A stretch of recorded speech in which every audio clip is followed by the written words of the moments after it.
Welcome to the Deep Dive. Today we're venturing into the pretty mysterious world of Jinn. Yeah. We got pointed towards this YouTube transcript by a listener, actually, from a horror podcast, Cooney Monday. Ah, yes, I saw that one. And it really gets into, the origins, the different kinds, and some really chilling real-life encounters people say they've had. It's some pretty intense stuff, for sure. And right off the bat, it's so important to remember just how varied these beliefs and stories are, You hear everything. Helpful spirits sometimes, other times truly terrifying, malevolent beings. Right.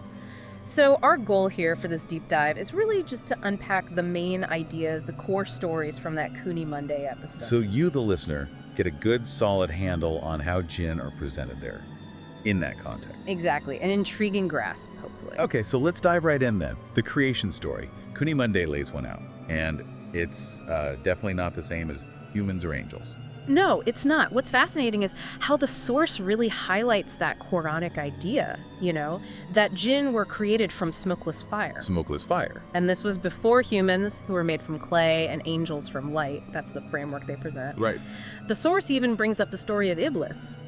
He was a jinn, refused God's command to bow to Adam. Ah, yeah, I know that one. And that sort of foundational difference in origin, as the source puts it, it kind of sets the stage for potential disobedience, maybe even malevolence within the jinn world. Makes sense. That difference in creation itself is key. Definitely. It probably shapes a lot of the beliefs around them. And it gets even more specific. The podcast talks about 3 categories: jinn, hin, and bin. What's that about? Right. So according to this Cooney Monday source, the jinn are linked to land or fire. Okay. Hin are associated with wind. And bin with water. Huh. Elements. Exactly. And there's even this claim in the source that the jinn were like the original dominant force on Earth. Supposedly overcame the hidden bin, took control of the land. Wow, okay. So like ancient power struggles. Kind of paints that picture, yeah. Conflict right from the beginning. It's interesting how they tie elements to them. Maybe an old way of understanding the world, or giving them different temperaments, different domains. What do you think? It definitely makes you think. So it's not just one jinn idea. There's a whole system. Types, hierarchy maybe? Precisely. And the source then gets into the idea that jinn aren't all the same, like in their nature. About it. Basically, yeah.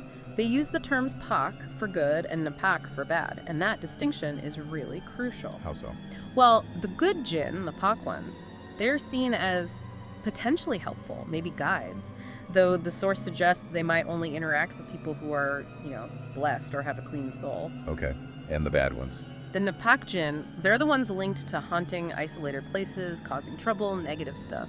That classic good versus evil split. You see that everywhere in supernatural lore. Now, the podcast also talks powers, interactions with humans. This is where it gets really interesting, I think. It certainly does. The source describes them as having some pretty potent abilities. Like what? Like, being able to cause instant destruction just by touching someone. Whoa. Yeah, and influencing thoughts, creating illusions that are apparently incredibly convincing. Okay, that's significant power. Inspires awe, but also, a lot of fear. Absolutely. And these interactions, they're not just campfire stories, according to this podcast. They mention historical stuff. Yeah. Humans serving jinn. Even royalty using them. That part's fascinating. This idea of jinn serving humans. They specifically mention the ancestors of someone named Manoj Chowdhury. Right, him. We'll get more into his story. And it suggests this historical relationship may be built on offerings. They mention kheer, that rice pudding, and the idea of royalty having jinn for warfare, to get intel, help win battles. It really points to this belief that jinn allies could give you a serious strategic edge. Given the powers they just described, I guess it's not surprising people would try to leverage that, right? Yeah, makes a certain kind of sense, yeah. Like with Manoj Chowdhury's family history or those royal connections mentioned. But it's not all about gaining an advantage, is it? This idea of making deals comes up. Sounds like a recipe for disaster. Precisely. The appeal is there, right? Getting wishes fulfilled. The source even compares it to the genie in Aladdin's lamp. They use the term mard. Like a wish-granting entity. Yeah. But it's presented as coming with this really serious potential downside, long-term negative consequences, even servitude after death. Yeah, it raises that big question, What's the real price of trying to take shortcuts, making supernatural bargains? It's that classic Be careful what you wish for, but maybe with much, much higher stakes. Definitely. This all sets up some really intense real-life stories and beliefs shared on the podcast.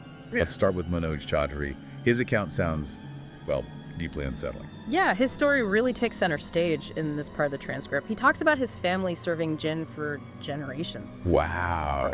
And the story he tells about the boiling pot, this young boy who was apparently punished by the Jinn for letting the fire go out. What happened? Well, the implication is the Jinn caused his death. It's a really stark example of the power they were believed to have and the potentially lethal consequences of, messing up or displeasing them. Okay, that's heavy. And then his family decided they wanted out, which led to the Jinn being bound somehow. Yes, exactly. After the boy's death, Manoj's ancestors supposedly went to a tantric. A tantric, like a spiritual practitioner. Right. Someone often associated with certain rituals, maybe esoteric knowledge, powers. They had this tantric bind the Jinn, basically confine them. But it didn't stick. Well, Manoj recounts accidentally releasing them when he was a child. Oh, no. Yeah, and that's when the haunting of his family supposedly started. What kind of things did he describe? Shadowy figures, this constant feeling of being watched, like their presence was just there, and a really extreme aversion to darkness. It paints this picture of just ongoing, persistent torment.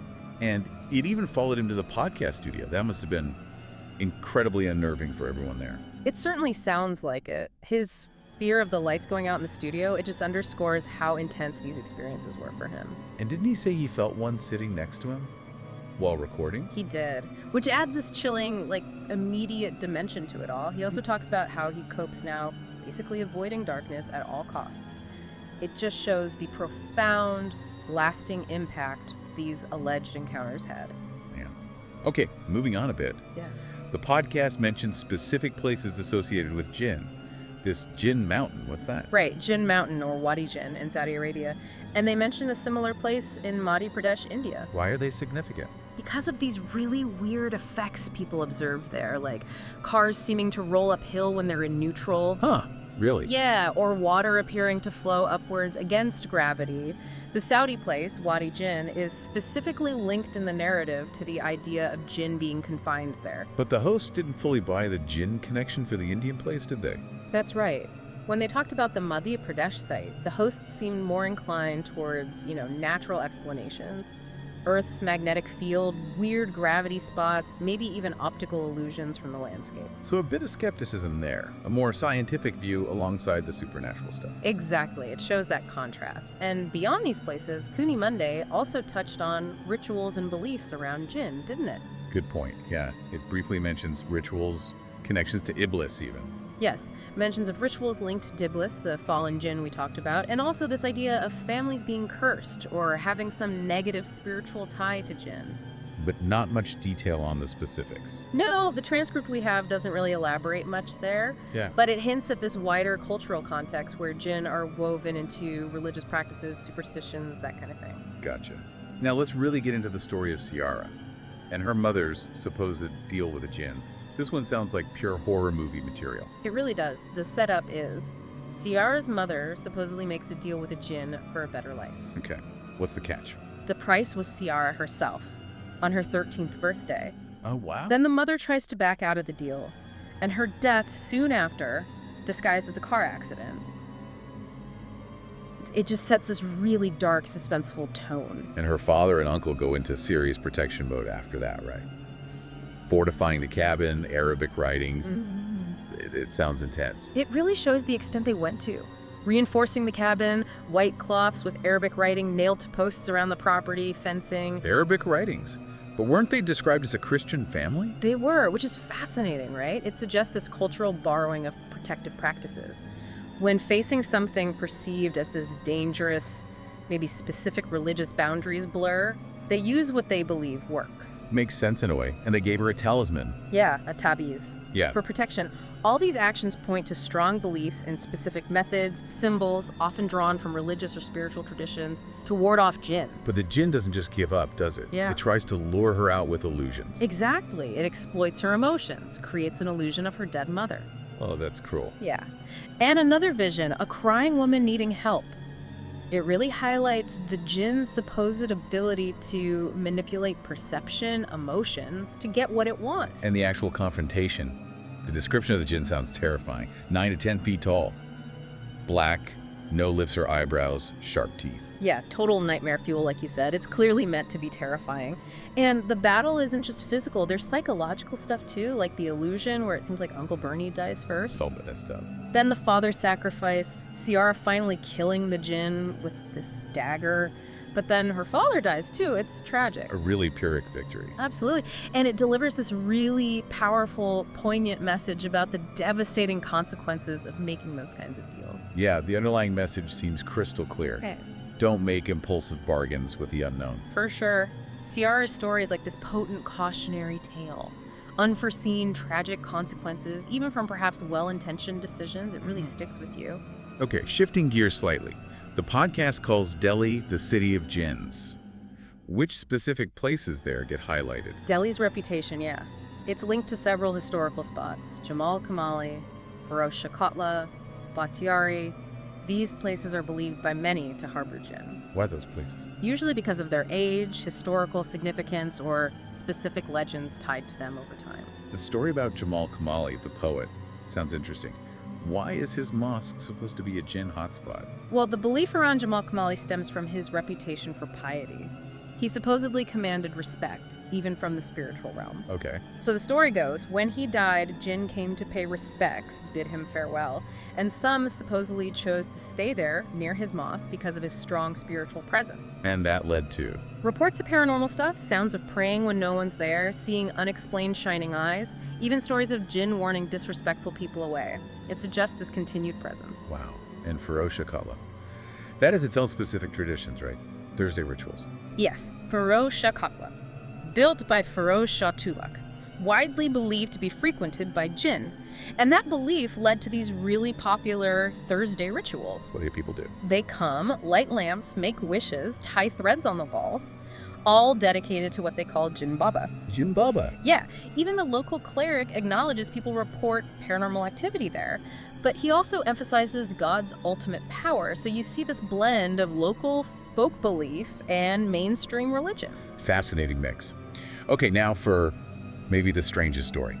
Shivani and the Jinn transfer at a gym with halwa and wrestling. Let's unpack this one. It is a really bizarre one. So Shivani's story, she meets this seemingly friendly gym partner, Kavya, but Kavya starts acting weird, offering halwa, that sweet dish, even though Shivani said she couldn't eat it because of her diet. Okay, a bit pushy maybe. Then Kavya somehow knew Shivani had thrown the halwa away. Whoa, how? Exactly. Okay. Red flag, right.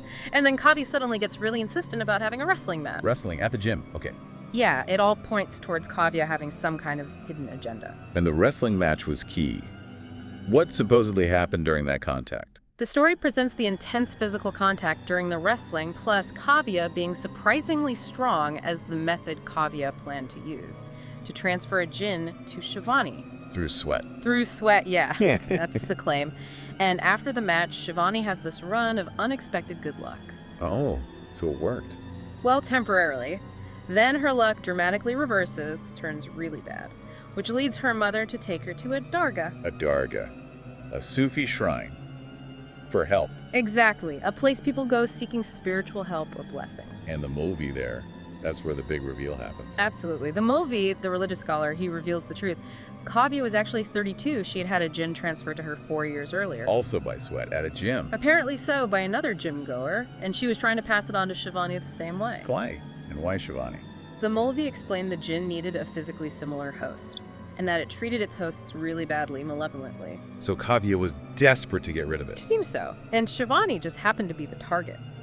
The movie said a second wrestling match would have completed the transfer. Wow. So she had a narrow escape. Extremely narrow, according to the story, thanks to her mother seeking help and the movie's intervention.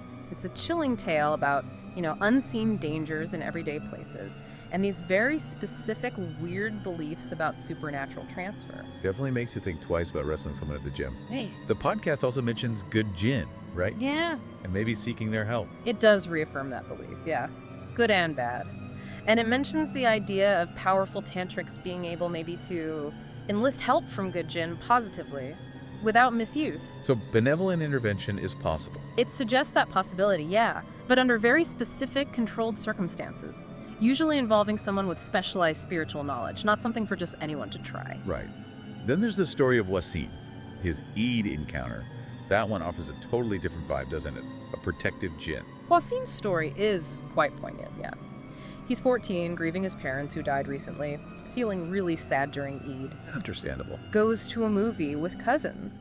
On the way back, this eerie fog rolls in, his cousins disappear. Scary. And this large, shadowy figure appears, demands food. What did he do? Wasim, just distressed, offers the figure some sheer korma, that sweet Eid dish he had. Okay. The figure vanishes with it.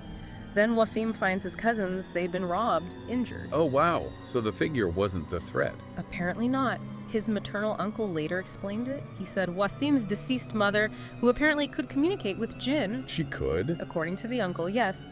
And she had sent a Jinn to protect Wasim in his vulnerable state. Whoa. Yeah. That's actually kind of comforting compared to the other stories. It really is a definite counterpoint. Suggests Jinn can sometimes be benevolent guardians, especially for the vulnerable, or those with some connection. The podcast seems to wrap up with just brief mentions of other jinn stuff. Yeah. Viral videos, legends. Yeah, little snippets like those viral videos claiming to show Jinn, a green figure with a long arm at a funeral, was one example. Right, I think I've seen things like that online. And also older legends. Helpful Jinn appearing as old men, guiding lost travelers in deserts, then vanishing. So the whole spectrum. Exactly. It just further shows how incredibly wide the range of beliefs is.